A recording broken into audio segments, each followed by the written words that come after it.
মুড়ি ফাটাত বাইটিয়া বানায় আছি মুড়ির চমচম মিষ্টি অক করে পারফেক্ট স্পঞ্জি রসালো কয়েকটা টিরিক্স ফলো হলে আমরাও অত দরের মিষ্টি বাইতই বানায় খাইতার বাইন ইনশাল্লাহ। প্রথমে এক বাটি মুড়ি বালা হইরা বাইটটা হাইরা ছাতু ছাতু বানায় লাইছি। অবশ্য ব্যাগখানি লাগতো না, আমি কিন্তু মাইপ্পা হইলাম।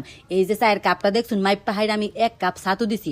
ওহনে লড়ার মধ্যে এক পা লসুন দুধ দিয়ে হাইরা বালা হইরা জাল হইরা লইছি। উতলানি আইলে এক কাপ মাইপ্পার ছাতুটা দেয়া দাম ডাইলা মিনিটের মধ্যে ওই দেখবেন যে দুধটা টাইনা গেছে গা। ওহনে বাড়ির মধ্যে ডাইলা হাইরা কুসুম গরম থাকতে থাকতে ওই এক বাটি দিয়ে দিছিল গুঁড়া দুধ, একটুখানি বেকিং পাউডার আর হয়েছিল ঘি।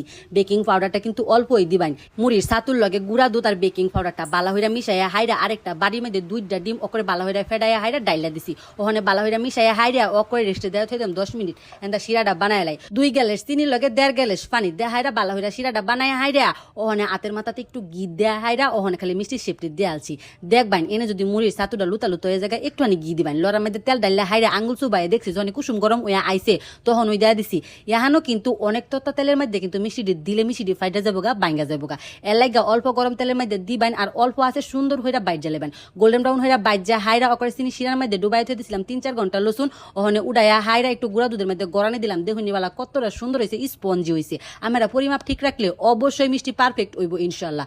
আমরা বানাই দেখুন যে। আল্লাহ হাফেজ।